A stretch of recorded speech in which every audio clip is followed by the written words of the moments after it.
Hello students, आज हम करने जा रहे हैं क्लास 12th का इलेक्ट्रोकेमिस्ट्री का इंटेक्स्ट क्वेश्चन 2.4, जिसमें हमें दिया हुआ है calculate the potential of hydrogen electrode in contact with a solution whose pH is 10। ठीक है, तो इसमें हमें सबसे पहले ये देखना है कि हमें फॉर्मूला कौन सा यूज़ करना है। तो हमें पता है E of cell is equals to E naught of cell minus 0.059 upon N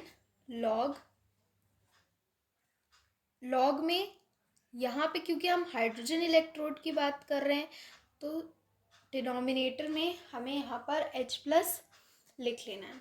ठीक है, अब यहाँ पे हम हाइड्रोजन इलेक्ट्रोड की बात कर रहे हैं। ठीक है, और दूसरा सोल्यूशन हमें नहीं पता है, हमें बस उस सोल्यूशन की पीएच वैल्यू पता है, दैट इज 10। ठीक है, अब यहाँ पे जो हमें कॉन्सेंट्रेशन दी हुई है दैट हमारे पास यहाँ पे पीएच की वैल्यू जो दी हुई है वो हमें दी हुई है 10। ठीक है, और हमें पता है कि हम पीएच क्या होता है, minus log of H plus ions. ठीक है, हमें पता है कि pH is equals to minus log of H plus ions, और यहाँ पे पीएच की वैल्यू हमें दी हुई है 10। तो यहाँ पे अगर हम पुट कर दें 10 is equals to minus log of H plus ion. ठीक है, अब दोनों तरफ से हम एंटी लॉग ले लेते हैं। तो टेकिंग, क्योंकि हमें ये लॉग को सॉल्व करना है क्योंकि हमें H प्लस आयन्स की कंसंट्रेशन जाननी है। So taking anti log on both sides. ठीक है, अब उससे पहले हम क्या करते हैं, हम ये माइनस साइन को दोनों तरफ इस तरफ ट्रांसपोज कर देते हैं, इस तरफ से इस तरफ ट्रांसपोज कर देते हैं by multiplying this entire equation by -1। तो आप इसको -1 से मल्टीप्लाई कर दोगे तो आपके पास हो जाएगा -10 is equals to log of H plus ions. ठीक है, अब आपने एंटी लॉग लिया, so you will get anti log of -10 equals to anti log of H plus ions. ठीक है, अब इस एंटी लॉग से ये लॉग कैंसिल हो जाएगा और हमारे पास सिर्फ क्या बचेगा, H प्लस बचेगा। और यहाँ पर हमें पता है कि एंटी लॉग ऑफ -10 कितना होता है, 10 टू द पावर -10।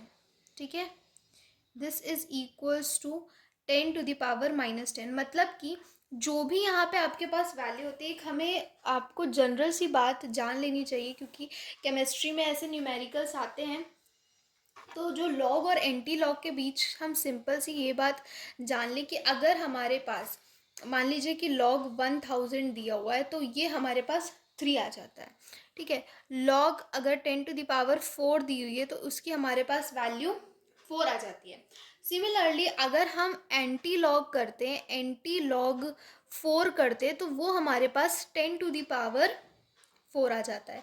मतलब जिसको हम करते हैं उसकी पावर वो उतनी हो जाती है। अब ये आता कहाँ से, इसके पीछे का भी लॉजिक अगर आपको जानना है तो इस तरीके से समझ लीजिए कि आपको पता है कि log A to the power B क्या होता है, बी लॉग ए, राइट। तो अगर हमारे पास 10 टू द पावर 4 है, लॉग 10 टू द पावर 4, तो ये 4 इधर आया, 4 लॉग 10। ठीक है, और log 10 की वैल्यू 1 होती है, सबको पता है। log टू द बेस 10 का अगर हम 10 log निकाल रहे हैं तो उसकी वैल्यू 1 होती है।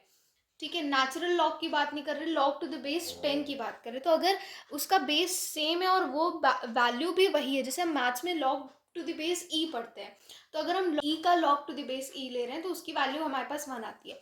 तो सिमिलरली यहाँ पे भी इसकी वैल्यू 1 हो जाएगी और ये हमारे पास 4 आ जाएगा। ठीक है, तो इससे आपको समझ आ गया कि कैसे आता है। तो अगर हम एंटी लॉग की बात करते हैं तो एंटी लॉग में जो हम लेते हैं उसकी 10 टू द पावर उसका एक्सपोनेंशिएशन हो जाता है, जो हम एंटी लॉग में वैल्यू डालते हैं। तो यहाँ पे हमारे पास एंटी लॉग में क्या वैल्यू थी, -10। तो H प्लस आयन की कंसंट्रेशन कितनी हो जाएगी, 10 टू द पावर -10। तो यहाँ से हमारे पास H प्लस आयन्स की कॉन्सेंट्रेशन आ गई। अब इसको हम इस फॉर्मूले में रख देते हैं। तो E ऑफ सेल, अब हमें पता है यहाँ पे हम हाइड्रोजन इलेक्ट्रोड यूज़ कर रहे हैं, यानी कि स्टैंडर्ड हाइड्रोजन इलेक्ट्रोड यूज़ कर रहे हैं, तो उसके लिए ई नॉट ऑफ सेल क्या होगा, 0 वोल्ट। तो यहाँ पे हम 0 रख देते हैं, -0.059। अब यहाँ पर एक हाइड्रोजन का एटम ऑक्सीडाइज हो रहा है टू H+, तो यहाँ पर कितने इलेक्ट्रॉन्स का इन्वॉल्वमेंट है, सिर्फ एक इलेक्ट्रॉन का इन्वॉल्वमेंट है, तो हमने उसे लिख दिया। ठीक, अब लॉग, अब यहाँ पे हमने H+ आयंस की कंसंट्रेशन निकाल ली है, तो इसको हम डायरेक्टली यहाँ पर 10⁻⁻10 लिख लेते हैं। ठीक है, अब 0 का कोई मतलब नहीं है, तो यहाँ पे 0.059 लॉग, और ये ऊपर जाएगा तो ये हो जाएगा 10⁻10। ठीक है, अभी जस्ट मैंने आपको बताया कि जो उसकी पावर होगी, इस फॉर्मूले का हमें यूज़ करना है। इस फॉर्मूले का हमें यूज़ करके ये हमारे पास आ जाएगा 0.059, 10 इधर आ जाएगा इंटू 10, और लॉग 10 की क्या वैल्यू होती है हमारे पास, 1। ठीक है, तो जब आप इसको इससे मल्टीप्लाई करोगे तो हमारे पास ई ऑफ सेल क्या आ जाएगा, ई ऑफ सेल हमारे पास आ जाएगा -0.59 वोल्ट। तो ये था हमारा आंसर।